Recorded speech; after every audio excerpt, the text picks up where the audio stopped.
नमस्कार दोस्तों, आप सबका आपके अपने YouTube channel learn from home पर हार्दिक स्वागत है। और यदि आपने इस चैनल को सब्सक्राइब नहीं किया है तो प्लीज़ सब्सक्राइब कीजिए। और दूसरा, आप वीडियो को पूरा देखिए। हो सकता है आप बीच में छोड़ दें या अंत में जा कर के छोड़ दें, और जो अंत में बता रहे हैं, जो बात बताई गई है, जो क्वेश्चन आपको बताया गया है, वही पेपर में आ जाएं। तो वीडियो को पूरा देखिए। तो आगे चलते हैं बिना समय बर्बाद किए। तो आज का जो टॉपिक है वो है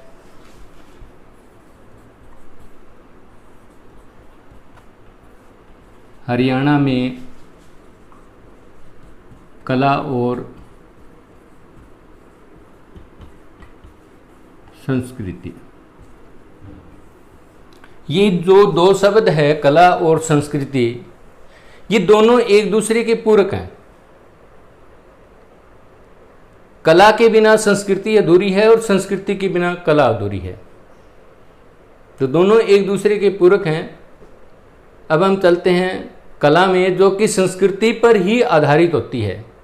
हमारी संस्कृति हमारे रस्मों रिवाज से बनती है और उन रस्मों रिवाज में ही हमारी कला निहित है। तो इस टॉपिक में हम कला को 3 भागों में बांट रहे हैं। पहला गायन कला,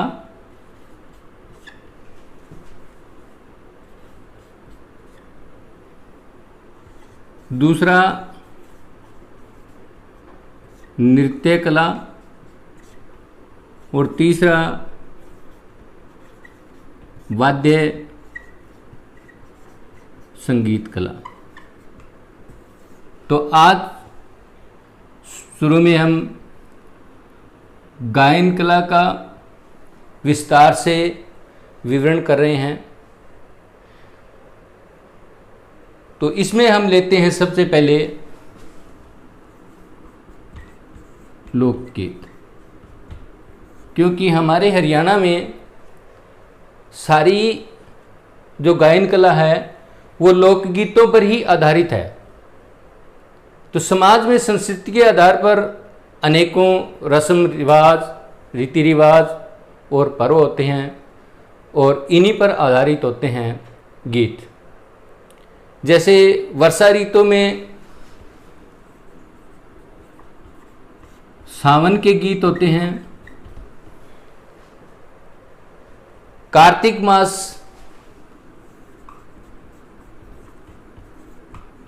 दिवाली के आसपास भजन होते हैं, फागुन में मौज मस्ती के गीत होते हैं। इसी तरह बच्चे के जन्म पर बधाई गीत होते हैं और विवाह में मंगल गीत होते हैं। तो ये हमारी लोक संस्कृति है और उसी के आधार पर लोक गीत हैं। जैसे सावन में कहीं मनोहरी ऋतु के गीत होते हैं, तो कहीं ससुराल में रहने वाली लड़की की व्यवस्था के गीत होते हैं। बीच में एक बात याद आ गई, सावन से संबंधित 2 चीजें हैं, 2 मुख्य चीजें होती हैं जो कि बार बार HSC और स्टेट में पेपरों में आए हुए हैं। एक शब्द आता है कोथली और एक शब्द होता है सिंधारा।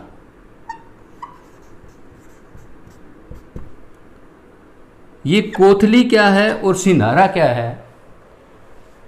कोथली वो उपहार होता है जो मायके की तरफ से भाई बहन को सावन के महीने में तीज के अवसर पर दे करके आता है, जबकि सिंधारा वो उपहार है जो लड़की की ससुराल से लड़की के पीहर में लड़की के ससुराल वाले के दे करके जाते हैं। इन दोनों में फ़र्क समझ लो। एचएससी में प्रश्न आता है कि निम्न में से लड़की के पीहर की तरफ से या लड़की के घर की तरफ से कौन सा उपहार लड़की को ससुराल में दिया जाता है, उस पर को क्या कहते हैं, तो वो कोथली होता है। और लड़के वालों की तरफ से जो उपहार लड़की के घर में पहुंचाया जाता है उसको सिंधारा कहते हैं। तो अब इससे आगे जैसे मैं अभी गायन कला का जिक्र कर रहा हूँ, तो गायन कला में अलग अलग पर्व पर अलग अलग तरह की गायन कला होती है। तो इनमें जैसे मैंने बताया सावन के गीत हैं, फागुन के गीत हैं, भिन्न भिन्न तरह के होते हैं। तो इसके बाद में हम चलते हैं सीधे, इसमें थोड़ा ही है, इसमें कम ही पूछा जाता है, नृत्य कला पर आते हैं। दूसरा हमारा भाग है नृत्य कला। ज़्यादातर जो प्रश्न है एचएससी स्टेट में नृत्य कला पर ही पूछे जाते हैं, तो हम सीधे नृत्य कला पर आते हैं। नृत्य कला में एक है मंजीरा नृत्य। ये मंजीरा नृत्य जो है हरियाणा के मेवात क्षेत्र का नृत्य है।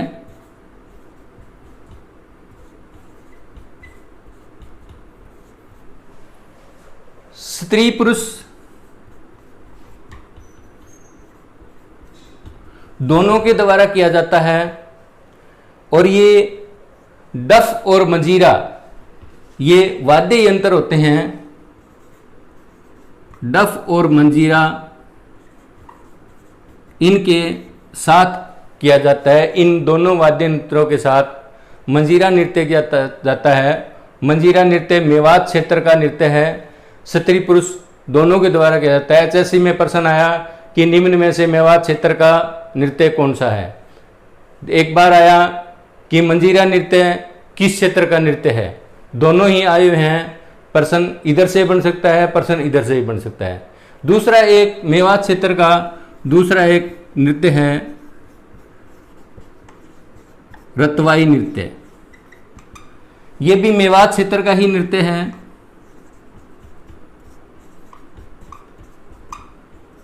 यह भी स्त्री पुरुष दोनों के द्वारा किया जाता है। मेवात क्षेत्र में हमारा आता है नू पलवल वाला जो इलाका है, ये मेवात क्षेत्र में आता है। अब आगे देखिए,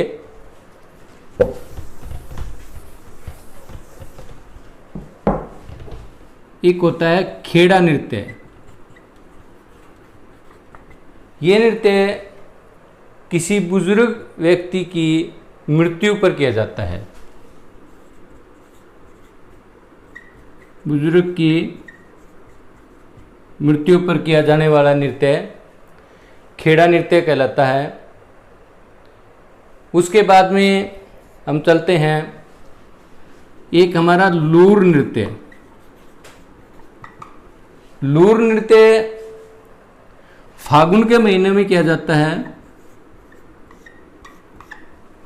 स्त्रियों के द्वारा दो टोलियां बना करके स्त्रियां ये औरतें नृत्य करती हैं। और ये नृत्य जो है प्रश्नोत्तर तरीके से होता है। प्रश्न उत्तर टाइप से होता है। एक टोली आती है, कुछ बोलते हुए दूसरी तक जाती है, फिर वो वापस जाती हैं, दूसरी फिर उसका उत्तर लेकर के उनकी तरफ आती है। तो ऐसे नृत्य को लूर नृत्य कहते हैं। उसके बाद में इसी से संबंधित है होली नृत्य। इसी टाइप का होता है लूर नृत्य की तरह। लूर नृत्य प्रश्नोत्तर टाइप का नृत्य है, जबकि होली नृत्य मिक्स इकट्ठी होकर के झुंड में औरतें करती हैं। होली से लगभग 15 दिन पहले ये दोनों नृत्य शुरू हो जाते हैं। उसके बाद में इसी के साथ लगता हुआ हमारा एक आता है फाग नृत्य। ये नृत्य होली से अगले दिन जब होली खेली जाती है, जो रंगों की होली खेली जाती है, उस समय रंगों से होली खेलते हुए ये नृत्य किया जाता है डफ बजा करके। डफ होता है ऐसा, तो डफ बजा करके ये फाग नृत्य किया जाता है।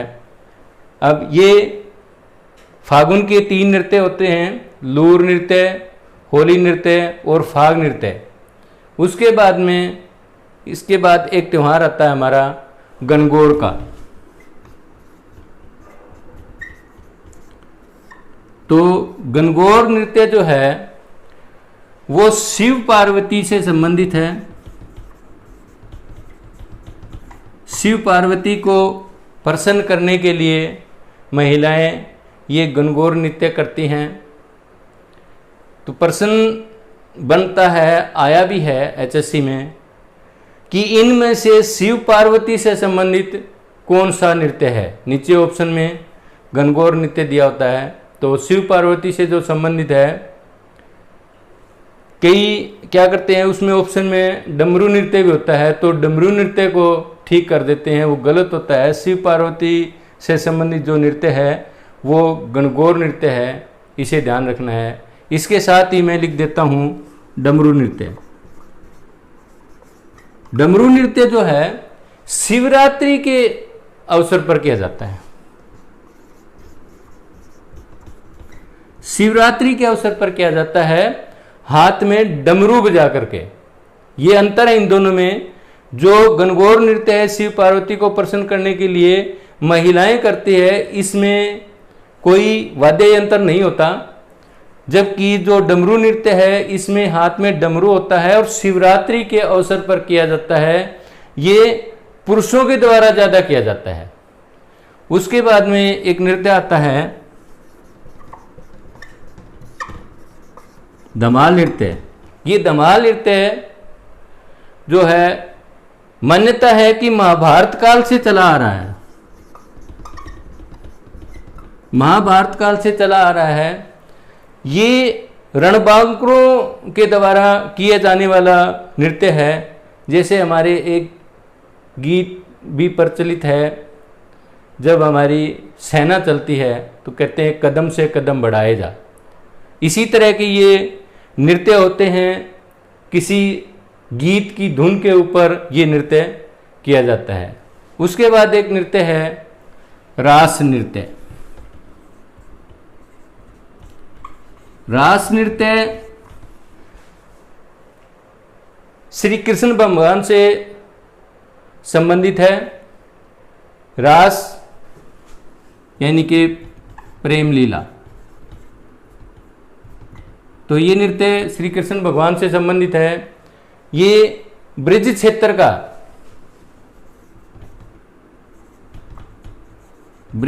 का नृत्य है, जो कि हमारा दक्षिणी हरियाणा फरीदाबाद का जो एरिया है उसमें ये रास नृत्य किया जाता है। अब आगे हमारा एक नृत्य है बीण बाजा नृत्य। ये बीण बाजा नृत्य विवाह के अवसर पर बीण बाजा पार्टी के द्वारा किया जाता है। और ये नृत्य जो है पश्चिमी हरियाणा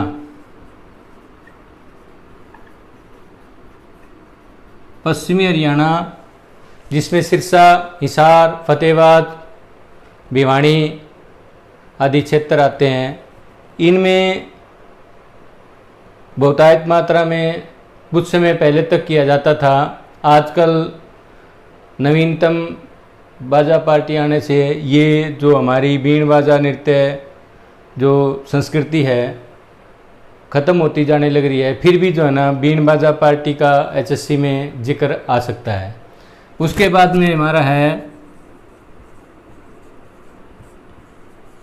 झूमर नृत्य। झूमर नृत्य केवल स्त्रियों द्वारा किया जाता है और इसे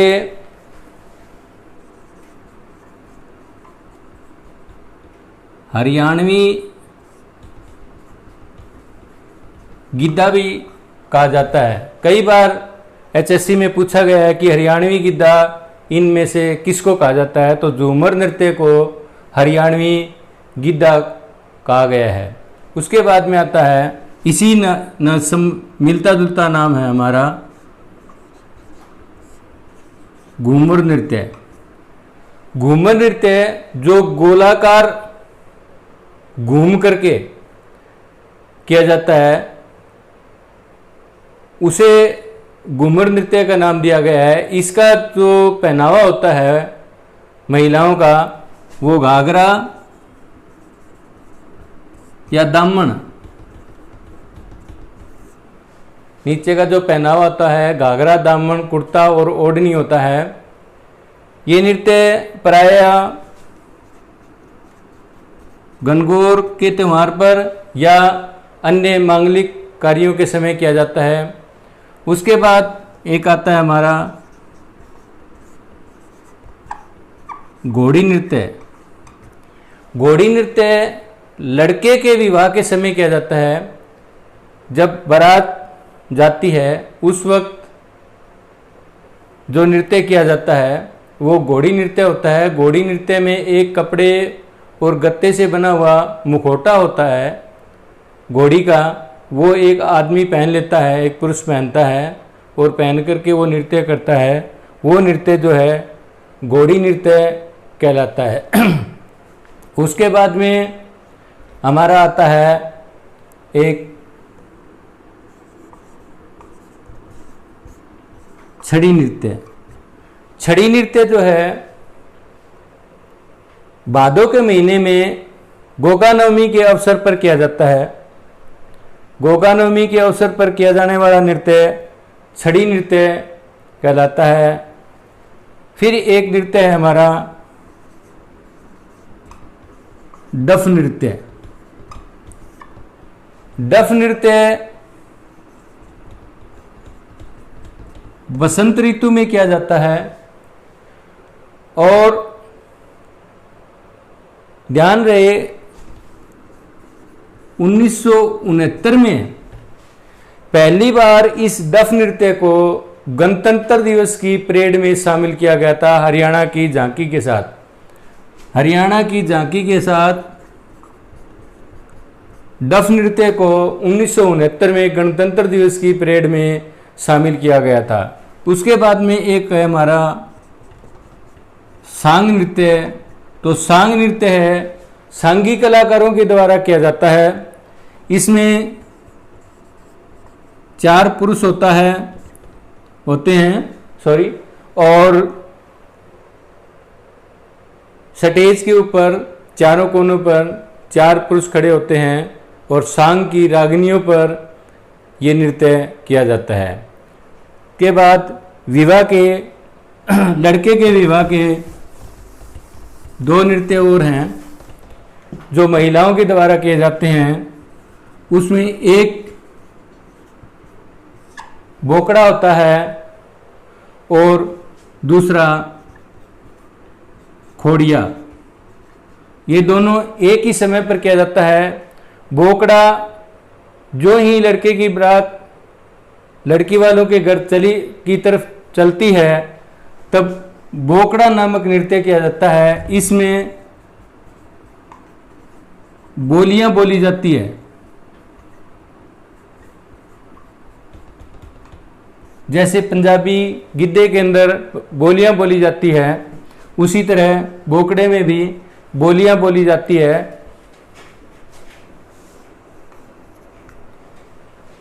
और दूसरा है खोड़िया नृत्य। ये बोकड़ा होने के बाद में महिलाओं के द्वारा हंसी मजाक का ये नृत्य होता है।